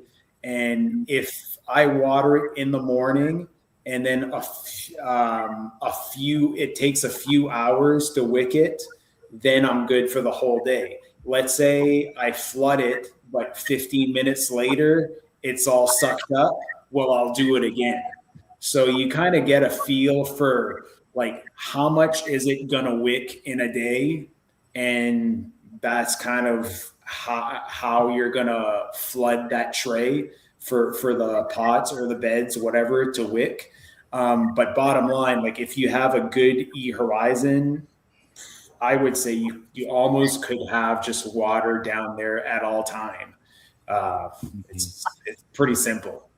As long as you have the runoff. You know, that's the runoff, the slot that's 1/4 inch below the bottom of the A horizon, so that you can't. Yeah. That's what I'm saying. The E horizon, right? Right. So that the water, you need a drain port 1/4 inch below the top of the E horizon, so you can't ever flood the E. 100%. So that's what it's all about, and that's what I am saying. If you bottom water and your water never reaches organic matter, you have that buffer. You should be good. It's as simple as that. It's just simple. Don't overthink it.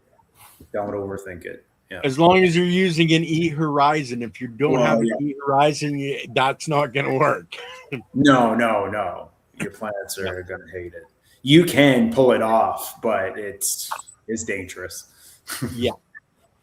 Have you heard that peppers need heat, and if you water them less, they make spicier peppers?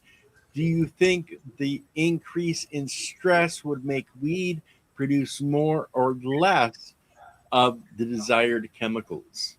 So a good friend of mine, Alex, has documented this. It's called crop steering using water.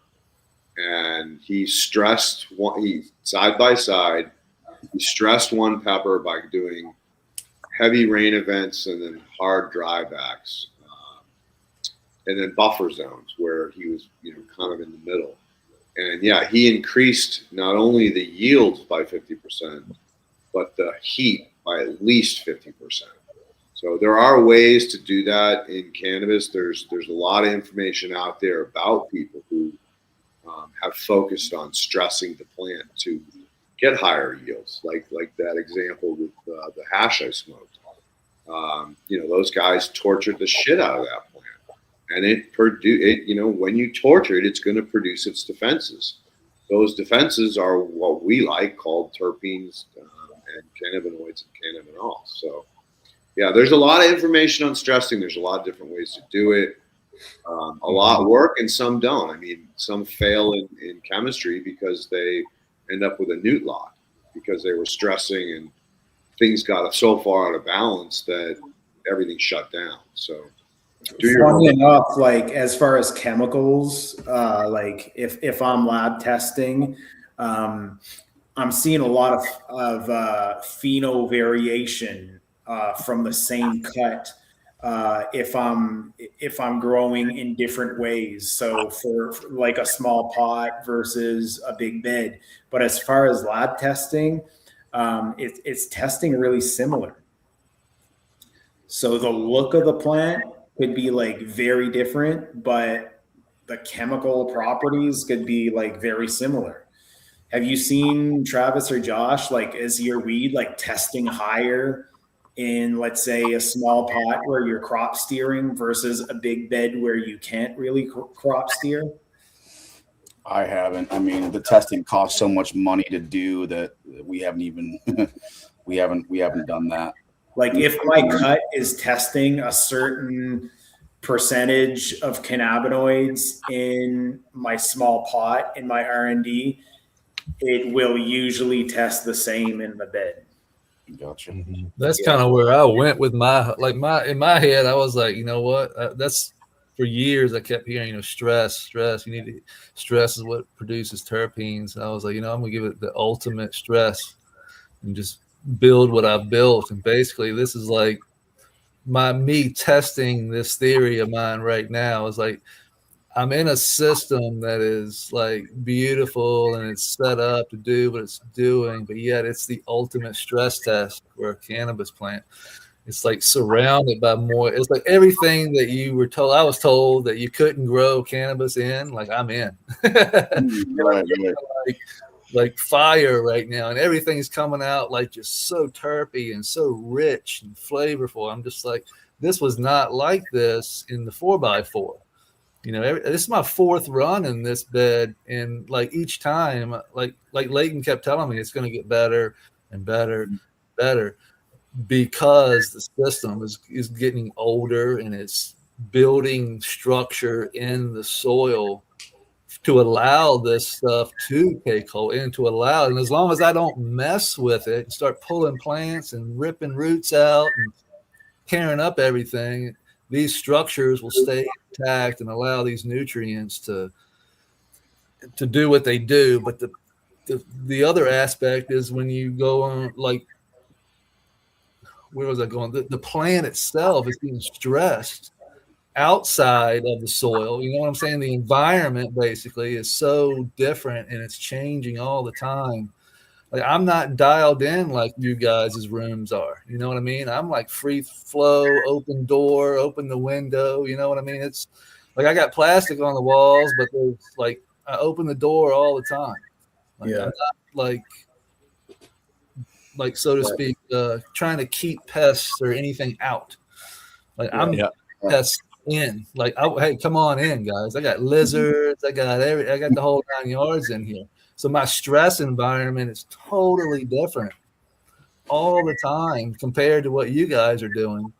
I'm in a horizontal system, but I'm seeing results like I've never seen before. Like, and when I sent my soil, I sent some soil to Leighton, but I also sent some down to Florida to my man Mo down there.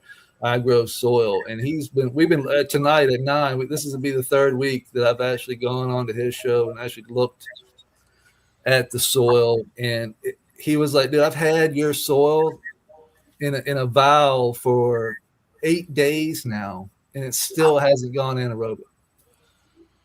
And I was like, how is that possible? Like, how you have it in liquid inside of a vial and it still hasn't gone anaerobic? And he was like, it's just the life inside of it. It's keeping it from going anaerobic. It's like, it's so active. It's just, it's living. It's creating its own. It's doing what it took like 12 days, he said, for it to actually start showing signs of anaerobic.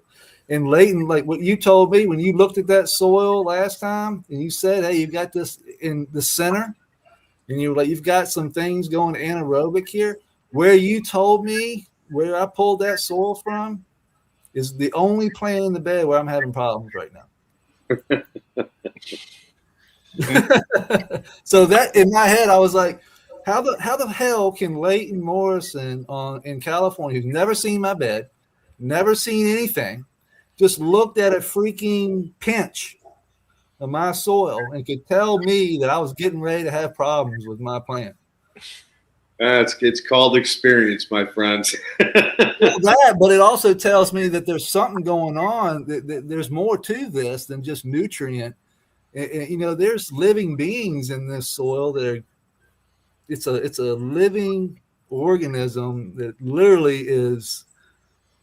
If you know what you're doing and know what you're looking at, you can dial these things in to a point where it's like, oh, yep, you're getting ready to do this, you're getting ready to do that, and completely eliminate all these problems that you're having. Like, Yep, if you have a problem, hey, scratching a whole bunch of sand in that area. Leighton, I literally eliminated everything. So at first I took a small portion of that area because it's the center, so it's surrounded by water, you know, not like the other pockets where it's just one-sided. It's the center pocket, so it's all around that center where the water is being whipped up. I removed all but this one spot. And when I pulled the dog fennel out today, I was like, oh my God, like right where I took that sample, it was so saturated. The worm castings and the dog fennel had like merged together and were wicking. There was so much root mass in the creek, had grown into the creek, and the worm castings, sand, silver clay, had turned into worm cast like mud, and it was just wicking like a bead of water, just like a river flowing into the pocket there almost. And I was like, oh my God, that's exactly what Leighton was. He was like, you're getting ready to go anaerobic. And what it is like it's just over time, the worms just kept building and building and building and basically built a water channel right into the daggone center pocket where I didn't see it because the dog fennel was covering it up. So once I cut out the dog fennel, I could see it plain as day, and I was like, "There's my problem." You know? So that solves the problem, and you know it's all about the water retention in that soil. Agreed. There's a doctor, a cannabis biologist out of Southern Illinois that I ran into last year at a talk, and he's been stress testing with watering. And the big thing is like, when do you do that? That was my question to him. Like, well, what stage of the plant growth do you stress test at to get higher terpene, higher cannabinoids? And I think that's what they're working on right now. But Dr. Lem, it's Dr. Leme, and his handle is doc.leme on Instagram, and check him out. He's been doing some pretty extensive studies on this, and I was trying to pick his brain on it, and I'm gonna tap into him again to see how much more, because they're doing it at Southern Illinois with hemp. My opinion on all of that, I'll tell you, is that I think that stressing your plants with watering and really seeing real results. For me, I know it's a controversial thing to say, but it's more of a hydro thing.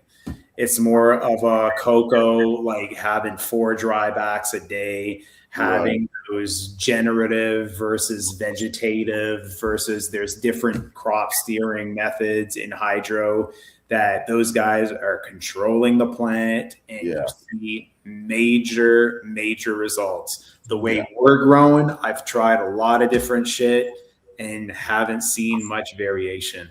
You can't, because the system buffers itself.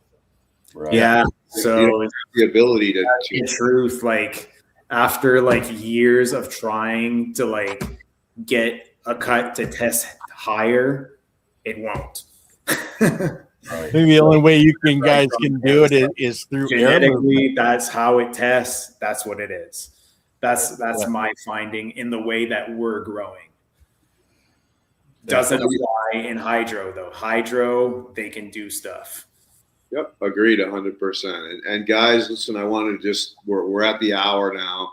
Wanted to thank you guys all for coming on and giving us 2 hours of your time. I know, especially Travis, you're it's late for you. It's late for you, Tom, and Josh. It's pretty late for you too by now. So, just want to thank you guys. Appreciate you coming on and talk about this. I think it was a great show. I think that the audience will have heard enough of your experiences to understand whether this is something they're interested in or not. So, again, much appreciated. Ken, always thank you for all the time you put behind the scenes to make this happen every week. And just wanted to turn it over to you for any housekeeping. Well, I just want to get one more question before we run away. And that's actually, you said I think it was 30% more yield using the underplant lighting. And I just wanted you to mention really quick, was it 30% or was it 33% improvement? Majorly cultivar dependent. I would say minimum 30%, but like you can see more than 30. Honestly, yeah. Cool. It's, if you're growing, I don't want to say it to my competition there, but like if you're growing commercially, like you need to grow with under canopy lights. Which ones were you using there? Those look like Grandmasters underneath there. Yeah, those are Grandmasters. Yeah. Okay. Thank you, Tom, for that. Travis, that might be something you definitely want to talk to Tom about. Yeah, I'm gonna change my whole watering system for that one. You need to. I know. I heard that on your talk last week. And we were talking on the gram a little bit. Yeah, that's intriguing for sure. Are you stripping back more? Are you leaving more on the bottoms now? That on the I talked about it last week. Like I'm trying different things right now. I'm still new to it, but I don't think you have to change much. Yeah. I don't think you have to change much. It's just even when you're going to see your plants, you're not going to see a big difference. You don't realize how much more yield you're getting, but it's just right. All those bottoms are just so much denser that you just see it in the final yield. Like the grow doesn't look that much different itself. Right. But then you start taking the plants out. You start taking the plants out to harvest and you see it. I'm sure, Yeah. All right, guys, we're gonna stop you there. Thank you so much. Yeah, that was nice to meet everybody. And same here. Appreciate it. Absolutely. Wednesday we have myself and Andy. Of course, again, we're still going over his book. The Ladies Chiropractic is Sexy should be back for Thursday. Sunday Dr. Paula was sick, so she wasn't on this Sunday. She should be coming up this Sunday. And then Leighton, do you want to tell the people who we have next Monday?